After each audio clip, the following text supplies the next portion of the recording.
우리는 장로교 합동측파 이렇게 볼 수도 있겠네요. 하나의 교단 이름일 수도 있습니다만 유대교의 바리새파에서 신앙이 자랐습니다. 그런데 그 사람은 어떤 임무를 띠고 있었냐면 예수 믿는 사람을 잡아오는, 그래서 옥에 가두는, 요즘 말로 말하면 조폭과 같은 그런 사람으로 활동했다, 이렇게 인식을 해도 괜찮습니다. 사도행전 7장 마지막 부분하고 사도행전 8장 첫 부분 이렇게 묶어서 보면 한 대여섯 절 정도의 사울이라는 사람에 대해서 이렇게 얘기합니다. 제가 먼저 하나 읽어드릴게요. 스데반을 성 밖으로 내치고 돌로 칠세 증인들이 옷을 벗어 사울이라 하는 청년의 발 앞에 두니라, 이런 말씀합니다. 스데반이라는 사람, 이 사람을 순교하도록 만드는 데에 나이도 어린 사람이 쉽게 말해서 종교 탄압 현장에 투입될 정도가 된 거예요. 그러니까 바리새파에서 바라볼 때는 대단한 사람이란 말이죠. 또 있습니다. 사울은 그가 스데반이 죽임당함을 마땅히 여기더라. 그러니까 그 사람 잘 죽었어. 자, 우리가 생각하는 스데반은 성령과 지혜가 충만하여 칭찬 듣는 초대교회의 7 집사 중에 훌륭한 사람이란 말이요. 그 사람 나이도 어린 사람이 미리 죽었다. 우리는 안타까운데 사울은 뭐라고 생각하느냐? 마땅히 잘 죽었다. 에이, 속 시원하다. 자, 여러분 또 하나 있습니다. 사울이 교회를 진멸할새 각 집에 들어가 남녀를 끌어다가 옥에 넘기니라. 쉽게 말합시다. 완장 하나 채워주니까 대단한 권세를 가지고 지금 대단한 행세를 하고 있는 거예요. 악한 일을 하고 있었던 겁니다. 자, 아니나 다를까 사울은 기세 등등해서 이제는 어디로 가느냐? 다메섹으로 갑니다. 어떤 일에 집중하는 거, 아주 적극적인 거, 하나님이 이렇게 내려다보시고 저 사람을 이렇게 사용하면 좋겠구나. 그래서 어떻게 사용하시느냐? 제가 이렇게 표현해 봤습니다. 말씀 연구하면서 사울이 지금 사울이라는 자동차가 큰 15톤짜리에 막 큰 자동차에 쓰레기, 오물, 별거 다 지저분한 거 잔뜩 들었어요. 그걸 몰고 지금 열심히 가고 있는 거예요. 하나님이 내려다보시고 저것만 바꾸면 되겠구나. 저 안에다가 쌀 싣고 밀가루 싣고 곡식 싣고 그리고 운전하고 가도록 하면 좋겠구나. 그래서 마음을 바꿔주신 겁니다. 그 안에 주님의 은혜를 심어서 담아서 채워서 세상을 향하여 달려가도록 그렇게 만들어주신 분이 주님이신 것을 믿으시기 바랍니다. 변화시켜 주시는 주님, 쓸모없는 자를 쓸모있게 만들어주신 분, 사망을 향하여 달려가는 그 사람을 생명이 있는 곳으로 방향을 바꿔서 턴해서 돌아오도록 만드신 분이 하나님이시라면 그 사울을 잡아주신 주님은 우리의 주님이신 것을 믿으시기 바랍니다. 세상을 향하여 가던 우리들을 우리 주님이 역시 턴하도록, 세상 가지 않도록 바꿔서 돌이켜서 주님을 향해서 교회로 향하도록 만드신 그 주님은 오늘 여기에 계셔서 우리와 함께 하시는 것을 믿으시기 바랍니다. 그렇게 은혜 받고 돌아온 사울이 뭐라고 고백하는 줄 압니까? 나는 그리스도의 복음을 위하여 택정함을 입은 자다. 또 있습니다. 한번 따라잡시다. 살아도 주를 위하여 살고 죽어도 주를 위하여 죽노라. 누가 고백한 것이라고요? 바울이, 사울이었던 바울이. 참 멋진 것이지요. 그리고 또 하나 한 얘기입니다. 이 모든 것 나의 나된 것은 내가 아니라 하나님의 은혜로 된 것이라. 오늘 여러분, 오늘 우리가 여기에 와 있고 주님의 은혜로 살아가는 것을 고백할 때마다 하나님께서 우리에게 행복하게 만들어주시는 것을 믿으시기를 바랍니다. 자, 오늘 본문을 통해서 우리 은혜 받기로 합니다. 20절에서 22절까지를 우리 같이 봉독합니다. 시작. 여러 날 동안 해도 별도 보이지 아니하고 큰 풍랑이 그대로 있음에 구원의 여망마저 없어졌더라. 여러 사람이 오래 먹지 못하였음에 바울이 가운데 서서 말하되 여러분이여 내 말을 듣고 글에 대해서 떠나지 아니하여 이 타격과 손상을 면하였더라면 좋을 뻔하였느니라. 내가 너희를 권하노니 이제는 안심하라. 너희 중 아무도 생명에는 아무런 손상이 없겠고 오직 배뿐이리라. 아멘. 자, 한번 쳐다보세요. 예수님 만나서 예수 믿는 자들을 잡으러 가던 사람이 이제는 거꾸로 예수 안 믿는 자를 잡으러 간다. 잡으러 간다는 전도하러 간다는 뜻이겠지요. 이제 이렇게 변화된, 이렇게 돌아버렸어요. 돌아온 사울을 보고 돌아버린 사람이 있어요. 자, 여러분, 사울이 돌아왔어요. 그 사람 돌았어요. 돌아버린 사람을 보고 돌아버린 사람이 있는데 그게 바로 누구냐? 유대교의 바리새파 사람들. 첫 번째 사울은 돌아버린 것은 턴에서 돌아왔는데, 두 번째 돌아버린 사람은, 혀 짧은 사람 돋아버렸어요. 지금 돋아버렸어요. 그 사람은 바리새인들이란 말이에요. 왜? 내내 예수 믿는 사람들을 잡으러 가더니 어느 순간에 예수 안 믿는 사람을 잡으러 가는 거예요. 그때부터 바리새인들은, 그때부터 유대인들은, 성경 유대인으로 나와요. 유대인, 바리새파 이 사람들은 사울을 죽이려고 엄청 애를 썼어요. 여러 날이 지남에 유대인들이 사울 죽이기로 공모하더니 그의 사울의 제자들이 밤에 사울을 광주리에 담아 성벽에서 달아내리니라. 전도하고 있는데 유대인들이 사울을 죽이려고 하니까 성문 밖으로 나갈 수가 없으니까 그의 제자들 함께한 사람들이 광주리에다가 사울을 담아놓고 줄 내려서 성 밖으로 다른 곳으로 피하게 만든 안타까운 일이지. 이방인들이 듣고 기뻐하여 하나님의 말씀을 찬송하며 영생을 주시기로 작정된 이는 다 믿더라. 이에 유대인들이 경건한 귀부인들과 그 신의 유력자들을 선동하여 바울과 바나바를 박해하게 하여 그 지역에서 쫓아내었고, 순종하지 아니하는 유대인들이 이방인들의 마음을 선동하여 형제들에게 악감을 품게 하였더라. 여러분, 이것은 안디옥에서 있었던 얘기인데, 안디옥에서 복음을 전해요. 복음 전하니까 여러분, 말씀은 살았고 뭐가 있다? 운동력, 생명력이 있다 그랬어요. 그래서 바울이 전하는 말씀 듣고 모든 사람들이 다 믿었어요. 그래서 성경이 뭐라고 했냐? 영생을 주시기로 작정된 자는 다 믿더라. 너무 은혜로운 거예요 지금. 그러니까 그런 장면을 바라보고 유대인들이 사울을 지금 죽이려고 공모하고 음모하고 왔는데 사람들이 예수를 믿으니까, 복음을 받아들이니까 유대인들이 귀부인들과 그 지방의 유력자들에게 말해서 저 사울이 누군 줄 아느냐? 저 사울이 어떤 사람인 줄 알고 공모하고 또 비난해서 믿지 못하게 만드는 거예요. 여러분, 참 복음에는 언제나 이런 비진리가 있어. 또 하나 있어. 하나만 더 말씀드릴게요. 날이 새매 유대인들이 당을 지어 맹세하되 바울을 죽이기 전에는 먹지도 아니하고 마시지도 않겠다고 하고 이같이 동맹한 사람이 40여 명이나 되더라.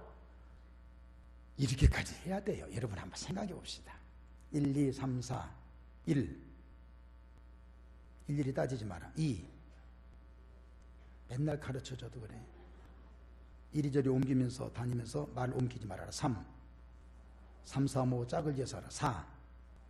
사생결 떠나지 말아라.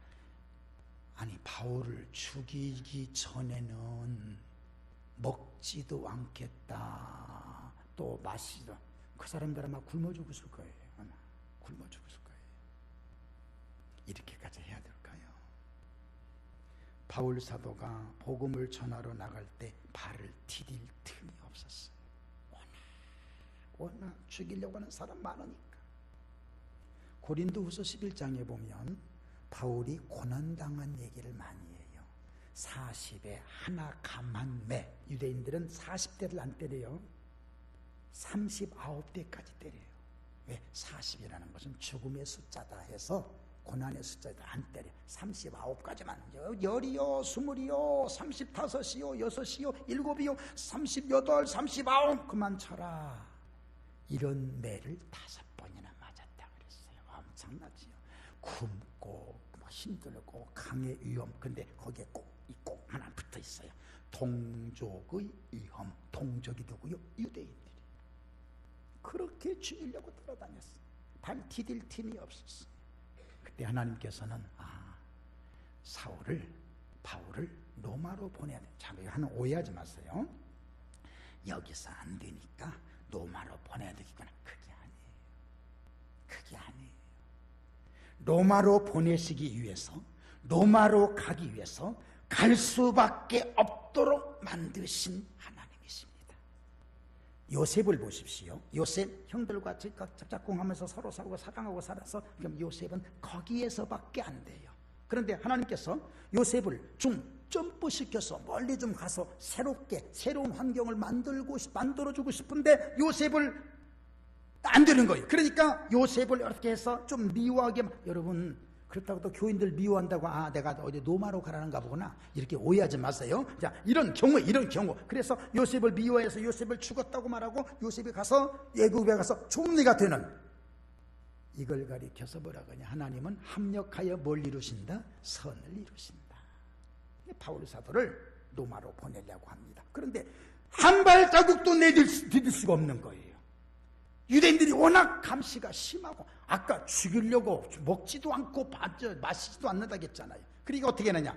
이 바울에게 지혜를 줘서 유대인들이 자꾸 고소하고 자꾸 상소하니까, 그러면 나 너희들에게도 재판받지 않겠다. 가이사에게 가서 재판받겠다. 가이사, 시저 황제. 여러분 유명하지 않습니까? 가이사라는 이름조차도 부를 수 없는 그만큼 위대한 사람. 그러니까 그 사람에게 가서 내가 재판을 받겠다 이렇게 선언하면은, 이 사람은 누구냐면 이제는 이 바울 사도는 평민이 아니라 법정인이에요. 법정인이기 때문에 아무도 함부로 못해. 결국 바울은 법정인물 되어서 로마로 가게 됩니다. 하나님은 이렇게 만드셨어요. 여러분, 성남, 광주 옛날부터 오시려고 맘먹었어요. 초등학교 때부터 일기 쓰면 나는 광주에 가서 살겠다. 나는 성남에 가서 기필코 살리라. 길이길이 살리라. 여러분, 계획한 것이 하나도 없지만 주님은 어떻게 해서 또 밀려서 하다가 여기까지 오시고 우리 교회를 섬기게 되는 것을 믿으시기를 바랍니다. 한번 따라합시다. 이 모두가 하나님의 은혜라. 자, 이제 중요한 것은 로마로 가는 길에 오늘 또 문제가 생긴 거예요. 여러분, 이렇게 생각하세요. 인간의 삶 속에는 모든 역경이 계속 뒤따라옵니다. 중요한 건 그 문제를 생긴 것이 문제가 아니라 해결하는 것이 문제지요. 이제 죄수처럼 법정 인물 돼서 바울 앞에 바울이 이제 가는데 바울 앞에 또 다른 문제가 생긴 것이 뭐냐? 풍랑을 만납니다. 풍랑 만나기 전에, 배가 초랑하기 전에 이런 말을 합니다. 바울이 여러 날이 걸려 금식하는 절기가 이미 지났으므로 항해하기가 위태한지라 바울이 그들을 권하여 말하되 여러분이요, 내가 보니 이번 항해가 화물과 배만 아니라 우리 생명에도 타격과 많은 손해를 끼치리라 하되 백부장이 선장과 선주의 말을 바울의 말보다 더 믿더라. 여러분 잘 한번 들어보세요. 금식하는 절기는 무슨 얘기냐면, 유대인들이 금식하는 절기가 따로 있어요. 예를 들어서 7월 달도 절기가 있고 그렇습니다. 절기가 있는데 일반적으로 볼 때 우리도 그러잖아요. 장마 끝나면 우리가 흔히 얘기합니다. 태풍 오기 전에 만반의 준비를 다 해야 돼. 곧 태풍 시기가 있잖아요. 정월달에도 태풍이 있긴 있을 때다만 그건 태풍으로 쳐주지도 않고, 보통 여름 지난 다음에 추석을 전후해서 일어난 태풍들이 가장 크잖아요. 그런 태풍을 인식을 한 건데 바울에게는 영적으로 뭔가가 마음에 짚인 게 있었어. 그래서 이번에 항해하지 말라. 가기 싫어서가 아니라 문제가 있을 것 같다. 먼저 영적인 사람은 짚고 넘어가는 것이지요. 그런데 뭐라고 말합니까? 백부장은 276명을 이끌고 가는 책임자예요. 책임자가 바울 얘기 듣고 보니까 그래? 하는 옆에 선주가 아니요, 빨리 가야 된다. 가야 된다. 왜? 선주는 물건 실어나는 사람이잖아요. 물건이 빨리빨리 움직이고 유통이 돼야 돈이 되니까 빨리 가자 아마 했던가 봅니다. 그래서 백부장이 바울의 말보다 선주와 선장의 말을 더 믿더라 하고 출항을 합니다. 드디어 배가 처음에는 남풍이 순하게 불었습니다. 그런데 유라굴로라는 풍랑을 만납니다. 그 풍랑은 유명하다 그래요. 역사의 책에도 기록됐다 그러는데 얼마나 큰 풍랑이냐면 자그만치 성경에 보니까 14일 동안 해를 볼 수가 없을 정도로 있는 거 다 버려버리고 또 그 다음에 그냥 어떻게 그 다음에 사람들이 먹지도 못하고.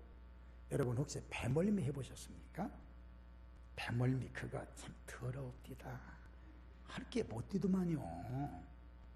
저도 옛날에 한번 완도에 갔다가 금요일날 부흥이 마치고 이제 와야 되는데 올 수가 없잖아요. 이제 저기가 있어서 풍랑주의보, 태풍주의보. 그래서 배가 안 떴었는데 저도 화물선 한번 탔는데요. 그거 못 타갔을 때다. 배멀리 출렁출렁 그 더럽디다 그거.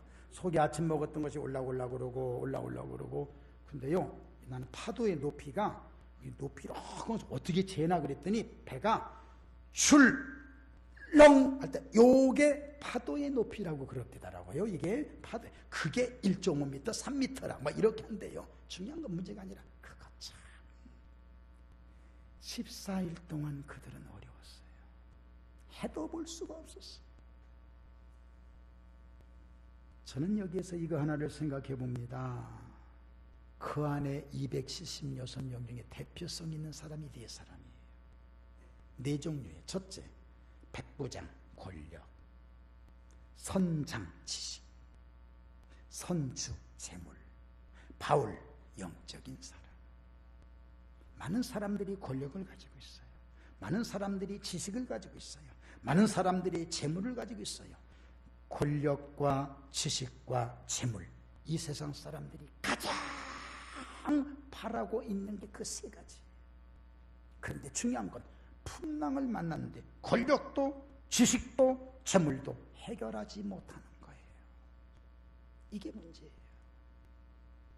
해결할 수 있으면 뭐합니까? 권력 있으면 뭐하고 지식 있으면 뭐하고 또 재물 있으면 뭐합니까? 갑자기 이런 생각이 납니다. 옛날에 이 미국의 서부 지역에 다이아몬드 보물 찾으러 갔던 사람들이 가서 이제 막 잔뜩 보물을 가지고 이제 어떤 사람은 주기도 하고 이제 겨우 살아서 이제 가는데 너무 목이 마려운 거예요. 너무 목이 마려운 거예요. 그래서 어느 천막을 들어갔더니 야 여기는 물이 있겠다 들어갔어요. 아니나 다를까 물병 같은 어떤 그릇이 있어. 그래서 이야 물이 있다고 물을 열어보니까 다이아몬드가 가득 들어있는 거예요. 그때 그 사람이 다이아몬드를 더 팽개치면서 하는 말, 겨우 다이아몬드였구나. 나는 제발 그렇게 한번 살아봤으면 좋겠어요. 기독을 열어보니까 5억이야. 겨우 5억이로구나.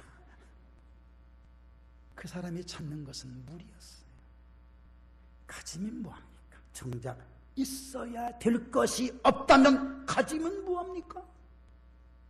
권력, 지식, 재물, 아무도 그것을 어떤 것도 해결할 수가 없었어요. 그대로 끝나야 되겠습니까? 아니지요. 하나님이 역사하시죠. 어떻게 역사합니까? 여러분 본문 보세요. 23절부터 26절까지 우리 같이 몽동합니다. 시작.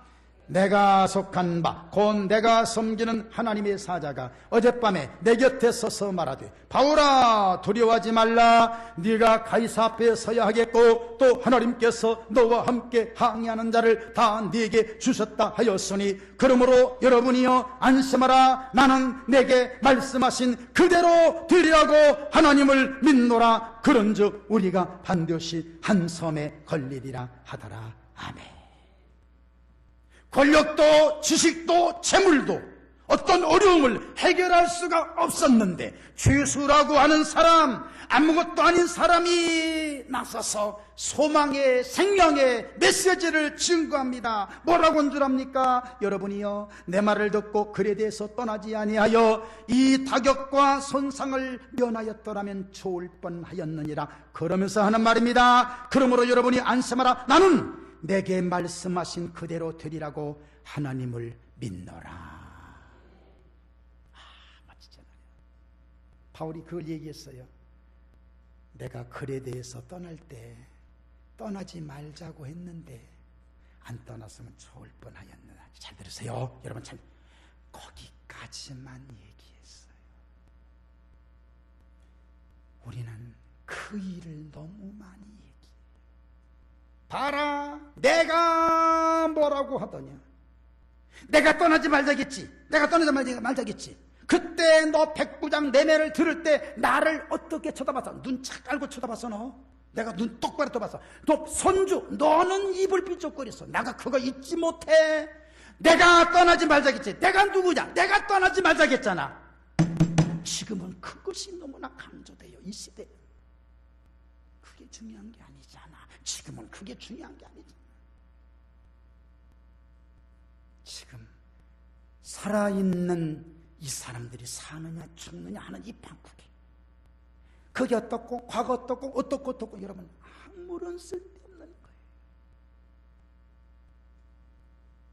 전혀 생각지도 못했던, 전혀 기대하지도 않았던 그 사람에게서 소망의 메시지가 나온 거예요. 따라서 합시다. 나는 내게 말씀하신 그대로 되리라고 하나님을 믿노라. 아멘. 그거예요. 그거 과거 얘기 하나도 필요 없이 다시 합시다. 나는 내게 말씀하신 그대로 되리라고 하나님을 믿노라. 큰 소리로 아멘 합시다. 그게 믿음이에요. 그것을 어느 때 했다고요? 어젯밤에 하나님의 사자가 내게 뭘 말씀하셨어. 바울도 14일 동안 고생하면서 기도했겠지요. 그런데 하나님 말씀이 임하질 않아. 그런데 14일 전에 14일 후에 하나님이 내게 어젯밤에 말씀하시기를, 바울아 두려워하지 말라. 이 모든 사람들 생명에는 지장이 없으리라. 그 말씀 듣고 메시지가 식별한 거예요. 아멘. 말씀 능력은 소망을 갖게 만들어 줍니다. 그래서 편안한 거예요. 말씀 듣고 나니까 사람들은 죽이고 막 죽이지만 그래서 편안한 거예요. 편안한 거예요. 내 영혼 평안해. 내 영혼 평안해. 조막 있는 우리를 삼키려고 이 불리고 달려와도 주 예수는 우리의 대장되니 끝내 싸워서 이기겠네. 내 영혼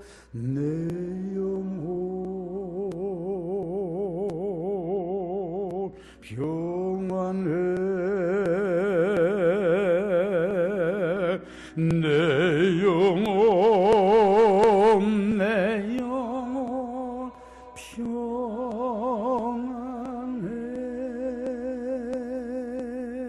아멘. 말씀 들으니까 평안이 온 거예요. 아멘. 재물과 권력과 지식에는 평안이 없었는데, 바울아 두려워하지 마라라는 말씀 듣고 나니까 말씀을 통하여 평안이 온 거예요. 여러분 말씀 들으시기를 바랍니다. 힘들게 일주일을 살아오셨어요. 괜찮아요. 여러분 똑같이 살아요. 걱정하지 마세요. 오늘 여러분들에게 전해드리는 이 말씀에 평안이 있기를 바랍니다. 이 평안으로 한 주간의 삶이 승리로 이끌어지기를 주님의 이름으로 축원합니다. 그게 은혜더라고요. 그게 많은 사람들이 말씀이 없어요. 걱정하지 마세요. 여러분들은 말씀이 있잖아. 바울사도는 어젯밤에 말씀을 들었지만 오늘 여러분들은 지금 듣고 계시잖아요. 이 말씀 듣고 용기 얻고 소망 있기를 바랍니다. 그게 믿음이더라고요. 저 땅에 갈 수가 없습니다. 그 땅은 네피림 족속이 있고 그 땅에는 아낙 자손이 있어서 우리는 그 사람들에 비해서 메뚜기만도 못합니다. 이렇게 할 때에 여호수아와 갈렙 그들을 향해서 믿음 없는 사람, 에이 못난 사람 한마디도 하지 않았어요. 한마디도 하지 않았어요. 여호수아와 갈렙은 오직 한마디, 하여야 할 말. 무슨 말? 우리가 돌아다니며 정탐한 땅은 신이 아름다운 땅이라. 여호와께서 우리를 기뻐하시면 우리를 그 땅으로 인도하여 들이시고 그 땅을 우리에게 주시리라. 이는 젖과 꿀이 흐르는 땅이니라. 다만 여호와를 거역하지 말라. 또 그 땅 백성을 두려워하지 말라. 그들은 우리의 먹이라. 그들의 보호자는 그들에게서 떠났고 여호와는 우리와 함께 하시느니라. 이 한마디. 아이고 보니까 아무개는 믿음도 없고 아이고 나는 그 사람 그렇게 할 줄은 몰랐네. 한마디 할 필요가 없었어요. 나는 나의 믿음에 할 말만 하면 되는 거예요. 우리 그렇게 살아갑시다. 말씀 정리합니다. 인생의 풍랑은 누구에게나 와요. 받아들입시다. 깨끗하게 받아들였어요. 오 풍랑 어서 오세요. 오 풍랑. 장경동 목사님은 뭐 부부싸움 할 때도 그렇게 한답니다. 오 부부싸움 천국 가면 할 수 없는 거. 근데 그렇게 안 됩니다. 우리 그렇게 하자고요. 앞으로 뭐 싸울 때 오 집사님 나하고 한번 붙어봐. 천국 가면 싸울 수도 없을 거야. 오 한 방 쳐봐. 나도 한 방 칠게. 그 속에서 따라 삽시다. 나는 하나님을 믿노라. 그 한마디로 끝나는 거냐. 뭐 누가 싸우려 돼. 나는 하나님을 믿어요. 그 한마디면 끝나. 그래도 대들면 할수 팔자로 돌리고 어쩔 수 없고. 그 메시지는 풍랑을 잠잠하게 하고 평안의 항구로 우리를 인도해 주십니다. 말씀 들으세요. 말씀 들으면 은혜가 임해요. 통성으로 기도합시다. 이 시간에 하나님 이 말씀대로 우리가 살게 하옵소서. 통성으로 기도합니다.